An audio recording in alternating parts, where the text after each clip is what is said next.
Welcome to Forbidden Planet TV. I'm Andrew Sumner, and I'm privileged to be joined by an old friend of Forbidden Planet TV's, the mighty John Walsh. How are you, mate?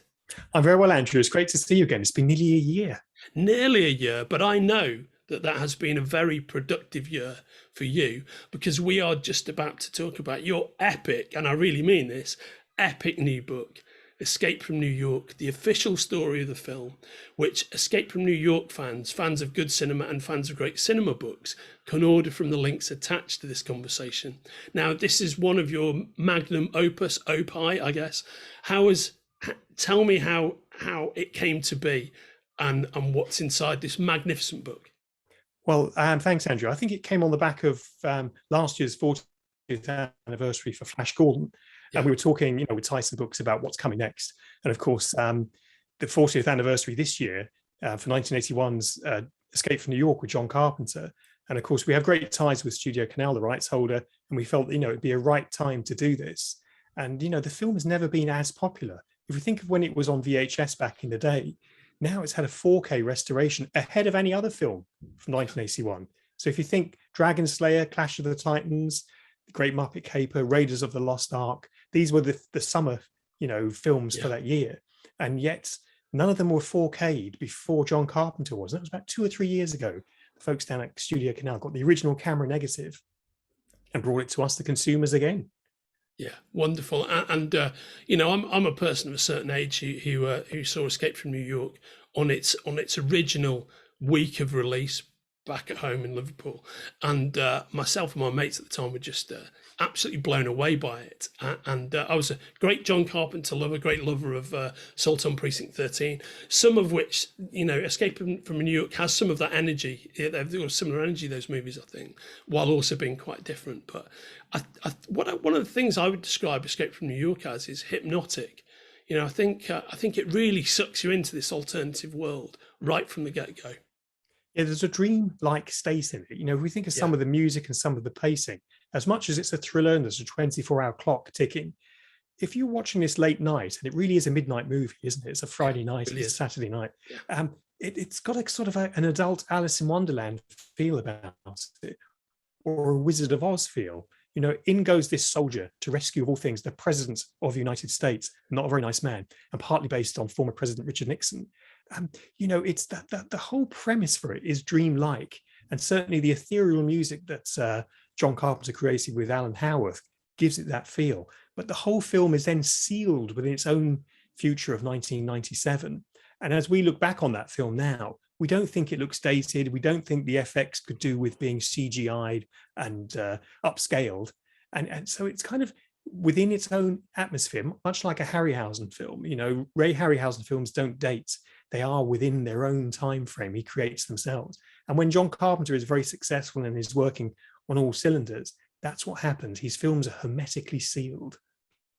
Yeah, I completely agree. Like these glorious time capsules, time and design capsules. I couldn't agree with that more. And of course, there's many great things about this movie, but one of the greatest things about it is it's brilliantly cast and featuring, I guess, what I would consider to be Kurt's keynote performance. Really, when I think of Kurt Russell, I always think of Snake Plissken first.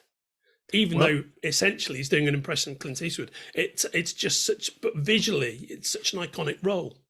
But had the past been slightly different, and had the head of Avco Embassy got his way, as we talk about in the book here with John Carpenter, it may have been Charles Bronson's role you might have been talking about, because Charles Bronson was the person the studio most fancied for that part. Yeah. Seeing him on Death Wish, they felt that he was the right person. And certainly he would have been. He would have been great. It would have been a very different energy. But wouldn't it have been strange to have imagined Charles Bronson in that role, in the lead role of Snake Plissken? Very different.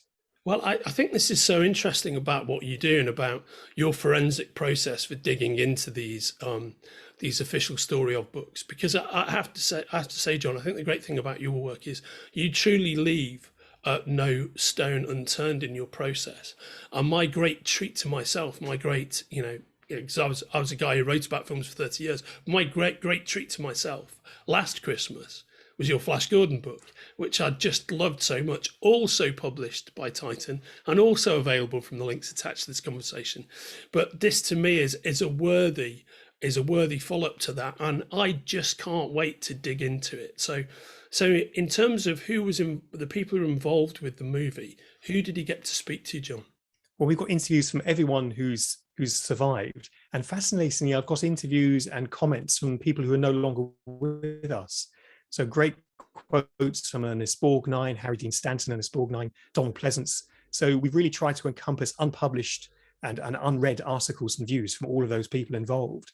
Adrian Barbeau told me that Donald Pleasance was, and I've heard this on other productions as well, he's a terrible joker. So just before you're about to do a take, he'll do something to try and make you laugh. And he's a fidgeter as well. He's always playing with packets of boiled sweets. And if you've ever seen the 1979 film Dracula, where he's opposite Laurence Olivier and John Badham's kind of wonderful, quite romantic Dracula. I love that film. He's always playing with sweets. He's always doing something. And all of the other actors were constantly frustrated by that because he's always trying to steal the scene. So those lovely bit of sort of actor information trivia behind the scenes, it's fabulous because Pleasance plays it really serious and very right wing. And to think he was actually playing, not playing the fool, but trying to keep a light-hearted set for everyone was wonderful. Isaac Hayes would sing to people between takes. Phenomenal. How wonderful to have Isaac Hayes serenading you as you're sitting in the mosquito ravaged bridge where they filmed in St. Louis, or St. Louis as they call it now. So the film really was a guerrilla shoot. If people know what I mean by that, it means very sort of intense people working because they love the film. There was no day for nights here. It was shot at night. The crew was shattered and exhausted. But it's a wonderful, wonderful example of the new Hollywood that was emerging in the 70s. Non-contracted directors and performers and technicians who were there because of the love of cinema. And this has the love of cinema really all over it. And all of the tales. Dean Cundy spoke to me about the technical requirements. The special effects guys, I'm very obsessed by that. So I think more than half the book is unseen images from the FX people down at Roger Corman's New World. Ah, wonderful, mate. Wonderful. Just absolutely. And did he get to speak to Kurt Russell? We've got interviews with Kurt Russell in there. He wasn't available at the time we were doing it, but we have got interviews with him in there and with John Carpenter. So, the voices of all the main players are there. So we're really excited by that. And when you look at the film as a cohesive whole, and having documented its making as you have, so comprehensively, what are your favourite sequences in the movie? Well, for me, it's the special effects. When you know the story behind it, John Dykstra, who created the wonderful effects for Star Wars, was approached first. Now, bear in mind that the budget for Escape from New York was $6 million, 6 times the budget of The Fog, John Carpenter's previous film. But he wanted $3 million, Mr. Dykstra, to do the effects, and $1 million for himself up front, which was his going rate at the time, I guess. Yeah. They couldn't afford that. So they ended up going to Roger Corman's company, New World, who had just finished Battle Beyond the Stars with Richard Thomas, who played John Boy Walton on the TV series. Right, I love it, with Robert Vaughn. And George Peppard and wonderful music. Great. I'd love to do the making of book for that. I'd love you to do it, John. I really would. It's one of those books, if somebody doesn't, I want to read it. And if somebody won't write it, then I'll have to write it myself, So they had great experience with that picture, doing a kind of a low budget Star Wars, if you will. But of course, one of the technicians who was working on that, who then worked on Escape from New York in the matte painting department, was none other than James Cameron. So we have stories around that, James Cameron's contribution, new and unseen photos there, new and unseen photos with the matte paintings, the miniature effects. And you can see behind me here, the sort of the vector graphics background. Yeah. All of that was created in a much more traditional way. There was no computers involved in any of these sequences. So it was all done as traditional style animation. And in the case of the vector overview of the city, a model city was created in black with tape on the edges of the buildings. And it was rephotographed using a green process to give it that sort of vector green graphics from the 70s that we might recognize.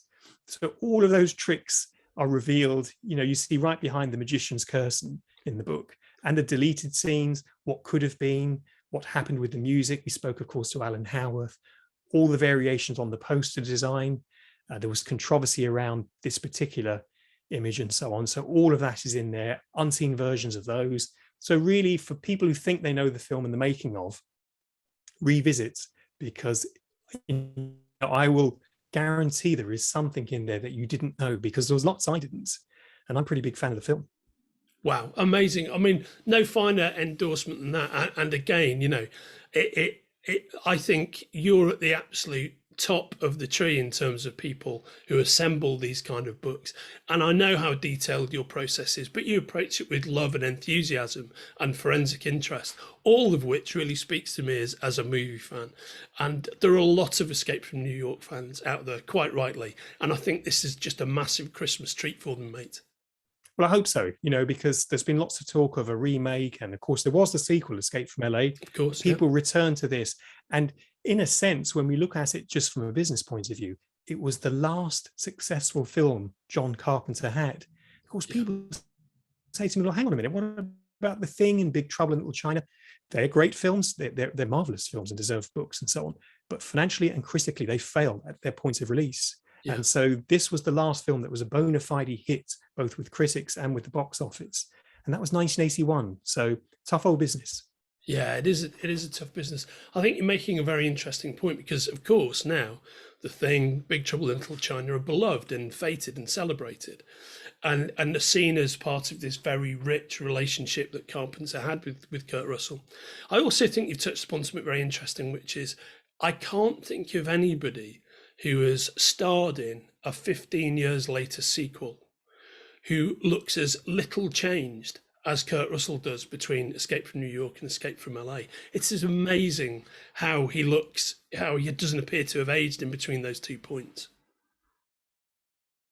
Yeah, Snake Plissken's to have a sort of a piece of pan quality about him. And I understand there's going to be a 4K of Escape from LA coming out in the new year as well. So that's certainly something to celebrate. But, you know, it's a wonderful point in cinema, because had Avco Embassy not made this film, it wouldn't have happened. None of the major studios would have done something like this with a fairly decent budget. $6 million was not too shabby, but Avco Embassy was taking risks. They were making films with John Carpenter. They allowed him to basically, they wanted him originally on the Philadelphia experiment. They said, come and direct this. And he would have been a great fit for that movie. Of course, and he said, I've got this in the back of my car. I wrote it around the time of Watergate. It's about corrupt presidents and what we might do in a society where you know, the penitentiaries are getting massively overcrowded. And the year this film was released, America had its highest number of men incarcerated in prison. So there really is a conversation to be had about, you know, political corruption at the very top. And what do we do with people when we send them away? You know, are we rehabilitating them, or are we kind of serving up a problem for us later on? So I think partly because the film has a message, it survived. And we think about Donald Pleasance now, perhaps, and we think, not that bad. Not that bad. We might vote for him. You know, no, he seems mild by comparison. You know, with the other people who are leading the global catastrophe, as it were. Yeah, no, he does indeed seem mild and reasonable, I think, compared to what followed.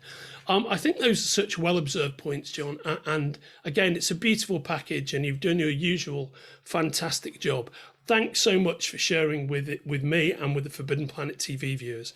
And Escape from New York, the official story of the film, is available from the links attached to this conversation. And John, I can't wait to see your next book.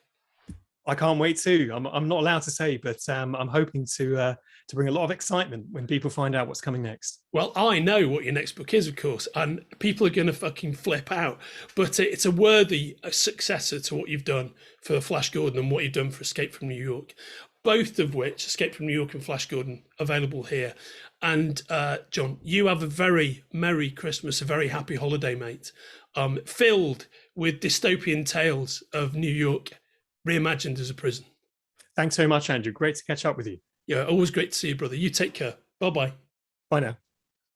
If you're enjoying watching Forbidden Planet TV and you're enjoying watching us talk to the world's most interesting and accomplished filmmakers, authors, artists, musicians, creators, subscribe right here. See you soon.